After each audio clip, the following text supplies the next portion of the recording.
नमस्कार दर्शक बंधु पुणी थे मो यूट्यूब चैनल तरंग हेल्थ केयर को मु आपण समस्त को स्वागत करुच्ची एक नूतन वीडियो सहित। दर्शक बंधु आज आलोचना करबा तेंतुलीर केते गोटी उपकारिता विषय वीडियो को शेष पर्यंत देखिए। चैनल को नुआ आसते सब्सक्राइब कर दिंतु, ता सहित बेल आइकन को प्रेस कर दिंतु। आमर नेक्स्ट वीडियो नोटिफिकेशन आपको सहज मिल पार। तो डेरी नक वीडियो को स्टार्ट करवा। तेंतुली यार फल भितरस्थ ससर औषधीय गुण अच्छी। तेंतुली ससर लघु विरेचक गुण अच्छी। जल यार कषाय एक तृप्तिकर पानीय। यह ज्वर उपकारी एक लघु विरेचक रूपे यहाँ एकाकी किंबा अन्य विरेचक औषध सहित मिश्रण करी सेवन करा जाए। अन्य विरेचक औषध सहित यहाँ मिश्रित करदेले यह से गुड़िकर विरेचक गुण को ह्रास करदिए। मल द्वारा बाहर पिलामानकर मल द्वारा बाहरुथिले तेंतुली मंजी को चूर्ण करी से चूर्ण को बाहरी पड़ुवा मल द्वार टिके टिके लगाई मल द्वारा को भीतर को ठेलीदेव। ता सहित तेंतुली मंजी चूर्ण को दही सहित टिके टिके करी खुआइले शुद्ध भ्रंशरे विशेष उपकार मिलता है। कामल तेंतुली छाली को निआरे पोड़ी कोयला करी खरारे सुखाई गुंड करी रखिब।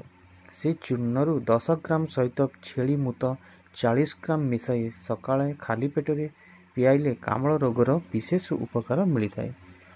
बस प्रतिकार्थे साप बिछा मूषा आदि कामुड़िले से विषर प्रतिकार पई एक बड़ तेंतुली मंजी को पथर रे टिके पानी दे भल भावरे घसी धलांश देखा कले हठात करी से मंजी को दंशन स्थान रे लगाइले से मंजीर तत्क्षण से स्थान रे लगी जाए तथा विष को शोषण करी तले पड़ी जाए।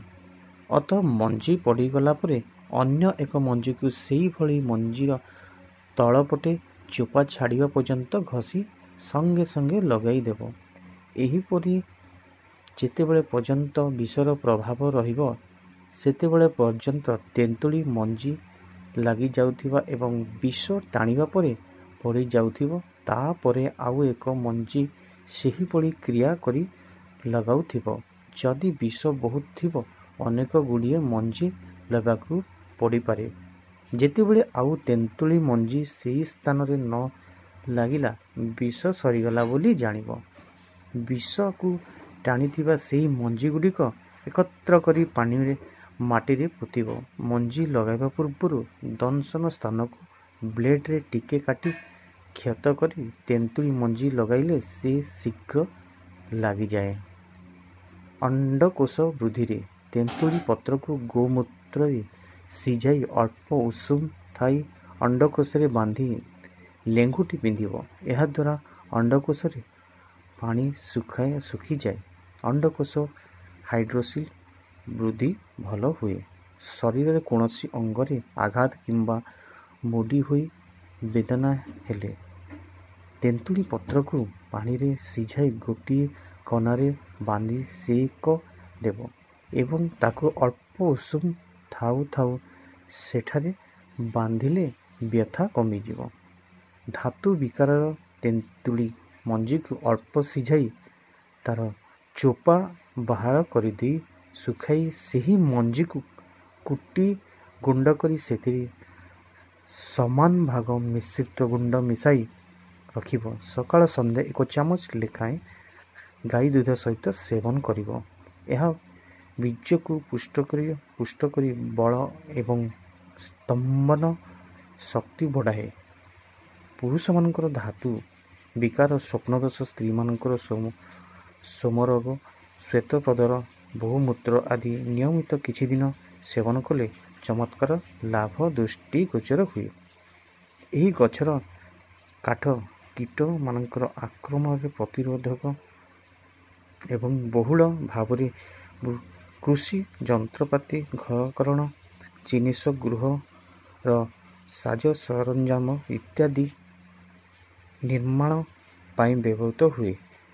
ଏଥିରୁ ଖୁବ୍ ଭଲ କାଠ କୋଇଲା ତିଆରି ହୁଏ ଏବଂ ଏହା ବାରୁଦ ତିଆରି ପାଇଁ ବ୍ୟବହୃତ ହୁଏ। ଏହାର ପତ୍ରରୁ ଏକ ହଳଦିଆ ରଙ୍ଗ ଉତ୍ପାଦିତ ହୁଏ। ଫଳର ଆମ୍ଳ ଶସ ରୂପା ପିତ୍ତଳ ବାସନକୁସନ ଏବଂ ଗୃହ କାର୍ଯ୍ୟରେ ବ୍ୟବହୃତ। ଅନ୍ୟାନ୍ୟ ପତ୍ରକୁ ସଫା କରିବା ପାଇଁ ବ୍ୟବହୃତ ହୁଏ। ଏହାର ମଞ୍ଜି ଜାମ୍ ଏବଂ ଜେଲି ଉତ୍ପାଦନ ପାଇଁ ଶିଳ୍ପ କ୍ଷେତ୍ରରେ ବ୍ୟବହୃତ ହୁଏ। ଏହାର ମଞ୍ଜିର ଗୁଣ୍ଡ କେତେକ ପ୍ରକାର ଲୁଗାପଟାକୁ ମଣ୍ଡ ଦ୍ୱାରା ଉଜ୍ଜ୍ୱଳ କରିବା ପାଇଁ ଏବଂ କାଠକୁ ଯୋଡ଼ିବା ପାଇଁ ସିମେଣ୍ଟ ରୂପେ ବ୍ୟବହୃତ ହୁଏ। ତ ଦର୍ଶକ ବନ୍ଧୁ, ଆଜି ଜାଣିଲେ ତେନ୍ତୁଳିର କେତେଗୁଡ଼ିଏ ଉପକାରିତା ବିଷୟରେ। ଆଶା କରୁଛି ଭିଡ଼ିଓଟି ଆପଣଙ୍କ ନିଶ୍ଚିତ ଭଲ ଲାଗିଥିବ।